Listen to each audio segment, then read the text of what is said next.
Shalom, shalom. Nous continuons notre série d'enseignements avec ce 7e et dernier numéro, le cœur de Dieu.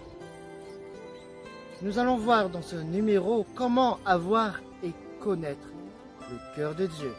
Pour connaître son cœur, il faut le connaître en profondeur, le connaître personnellement, dans l'intimité, dans la relation qu'on entreprendra quotidiennement avec lui, dans l'intimité. Alors nous allons voir dans Jérémie 29, à partir du verset 12, ce qui dit: « Alors vous m'appellerez et vous partirez, vous me prierez et je vous exaucerai. Vous me chercherez et vous me trouverez, parce que vous me chercherez de tout votre cœur. Je me laisserai trouver par vous, déclare l'Éternel. » Amen. Oui, celui qui recherche Dieu, qui le cherche de tout son cœur, Dieu se laissera trouver par vous.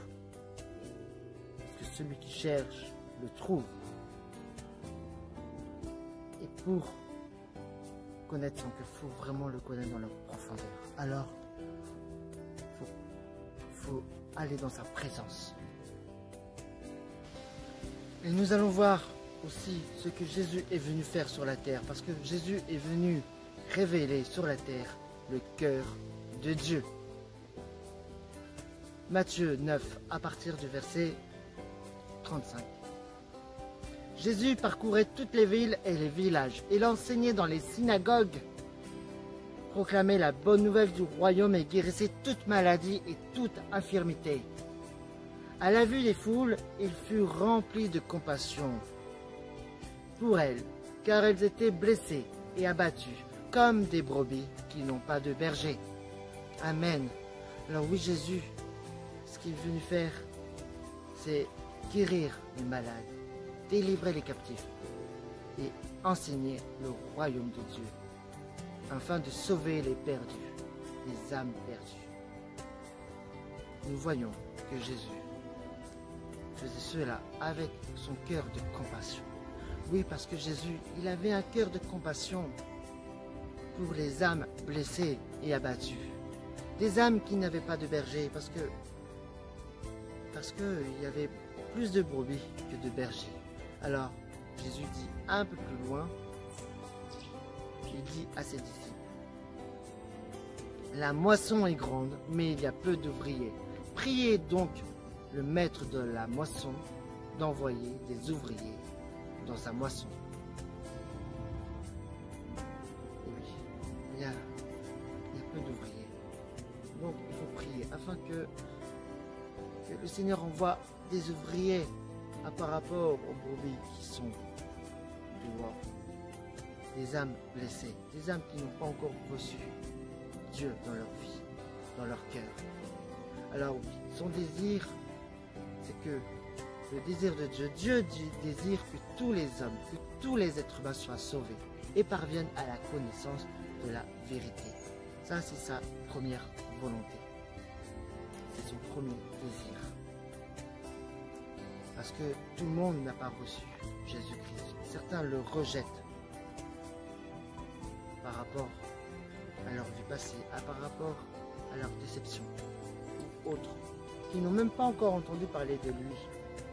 Alors oui, Jésus, il veut que tous les hommes soient sauvés, tous les êtres humains, qui puissent accepter Jésus-Christ dans leur cœur et qui verront la vérité en Jésus-Christ. Et la vérité les affranchira. Amen. Et ce qu'il est venu aussi faire, c'est de faire des disciples, afin de proclamer la bonne nouvelle partout où on met les pieds. Et Jésus nous dit: « Allez, faites de toutes les nations des disciples, baptisez-les au nom du Père, du Fils et du Saint-Esprit, et enseignez-leur à mettre en pratique tout ce que je vous ai prescrit. » Ça veut dire que nous sommes tous amenés à faire comme Jésus. Jésus était un exemple pour nous. Alors, si nous-mêmes, on ne peut pas faire ça,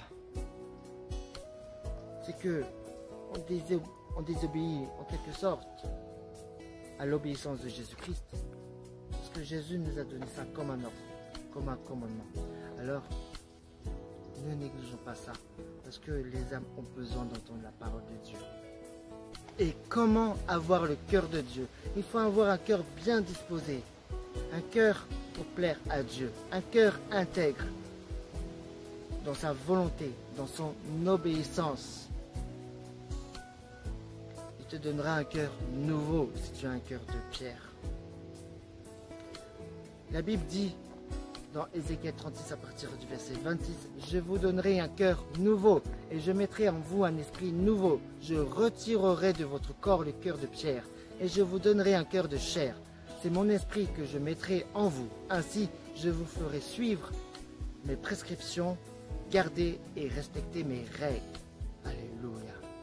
Oui, ce qu'il veut, c'est qu'on puisse avoir ce cœur de chair au lieu d'avoir un cœur de pierre pour suivre ses prescriptions, suivre ses règles et garder ses commandements.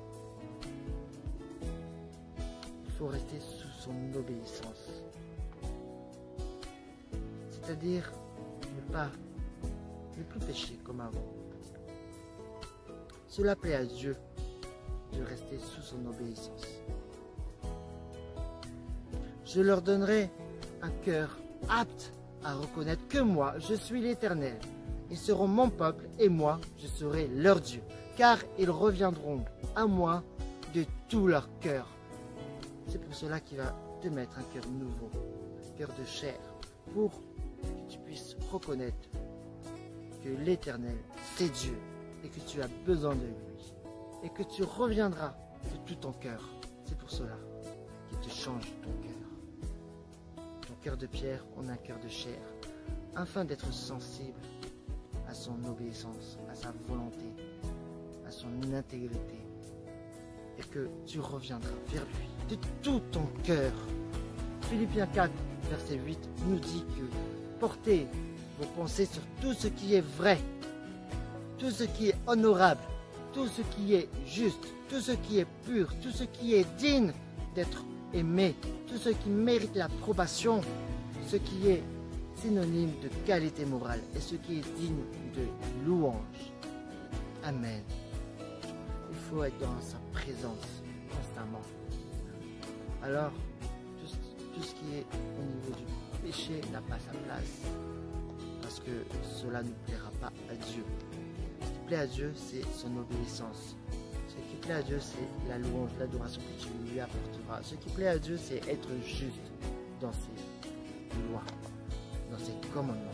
Pour plaire à Dieu, il faut porter nos pensées sur sa volonté, sur son obéissance, sur son intégrité. Alors, ce qu'il n'aime pas, c'est tout ce qui est dans l'immoralité sexuelle, dans l'abomination.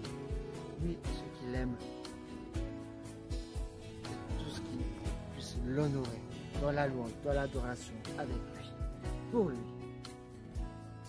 Et tout ce qui est mérite l'approbation, tout ce qui est de qualité morale, tout ça, eh bien, si tu fais tout ça, tu vas plaire à Dieu et tu vas avoir le cœur de Dieu dans ton cœur.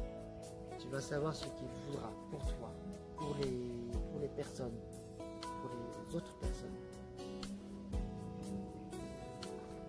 Alors, ne gâche pas, ne néglige pas, parce que on peut avoir le cœur de Dieu si on recherche vraiment Dieu de tout notre cœur, afin d'avoir un cœur de compassion, un cœur pour aimer les personnes qu'on ne connaît pas, d'être sensible à son appel.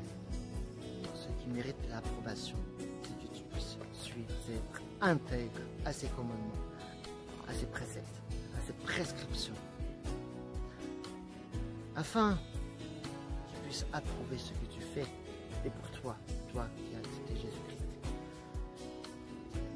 Pour conclure notre série d'enseignements, c'est d'avoir un cœur de compassion afin de réconcilier les âmes perdues vers Dieu par Jésus-Christ.